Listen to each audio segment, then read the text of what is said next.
It's the age-old argument: old school versus new school, spool versus whine, turbos versus superchargers. While the use of both turbos and superchargers can be dated back to the late 1800s, their use in cars is more recent. In 1962, General Motors brought out a revolution for the automotive world: an air compressor being driven by the exhaust gases, used to bring in colder and more dense air, thus making more power. It was fitted to the Oldsmobile Jetfire turbo rocket. Power in the car went from 155 horsepower to 215 horsepower, proving the potential of the turbocharger, despite the reliability issues the Jetfire had. Turbocharging occurred sporadically up until the late 70s, but after that, turbocharging became the normal practice in the car world. While belt-driven air compressors were first tested on cars in the late 1800s, the first supercharger saw use on a production car in 1921, on the Mercedes 6 25-40 horsepower and the 10 40 65 horsepower. Their supercharged nature gave them the compressor name, something that continues on Mercedes' cars even today. Now, there are lots of different types of turbos and superchargers out there, but here's a quick rundown of the main ones. For turbos, there's journal bearing or ball bearing, and for supercharging, the main types are roots, twin screw, and centrifugal. Gases from the exhaust spin a turbine with a journal bearing inside of it, which comprises of bearing material rolling inside of another structural material to help reduce the amount of friction, allowing the turbine to spin freely, drawing in air and compressing it, making it more dense and more combustible. In higher horsepower applications, sometimes ball bearings are used instead of journal bearings. The balls help to further reduce friction and let the turbo spin even more freely.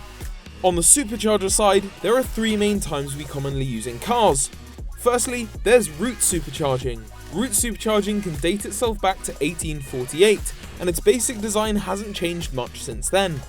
A belt from the engine drives a pulley which in turn would spin two rotors in opposite directions, sucking in air and compressing it.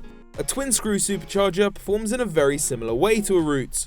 The main difference is that the rotors go towards each other and have a tapered pattern that forces the air into a smaller and smaller space as it moves through the male and female rotors.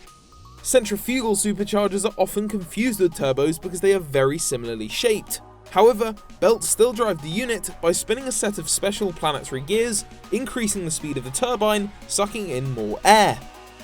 A turbo is a very easy way to increase power substantially and quickly. The turbo's design makes it very easy to increase boost and dial in the setup electronically, as the unit is not powered by the engine. The efficiency of the engine is greatly increased when turbocharged, as waste gases that would otherwise have been lost are used to create more power. A byproduct of this is that with the turbocharger installed, the engine can burn less fuel to make the same power, increasing MPG and helping to save the world 1 psi at a time. As a turbo is powered by exhaust gases, it relies on the engine already making some power to get it spooling, hence causing lag.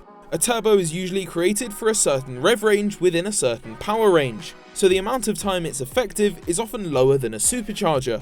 The lag characteristic, coupled with the fact that boost builds up to a limit on a turbo, means that power is not delivered linearly, potentially causing a loss of control if a sudden increase in power hits at the wrong moment.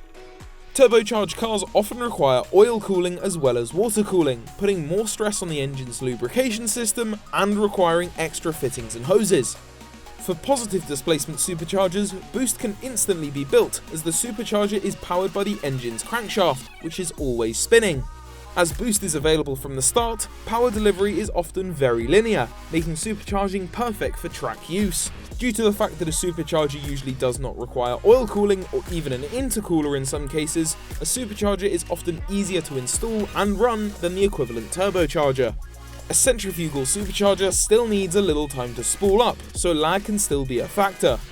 As superchargers are powered by the crank, efficiency is decreased as it sucks energy from the engine, dropping MPG. A root-style supercharger that usually sits on top of the engine can raise the centre of gravity, negatively impacting handling. Now, if you can't make up your mind between turbos and superchargers, you can always choose both. Twin charging is the combination of an exhaust-driven turbo and an engine-driven supercharger, effectively nullifying each other's weaknesses.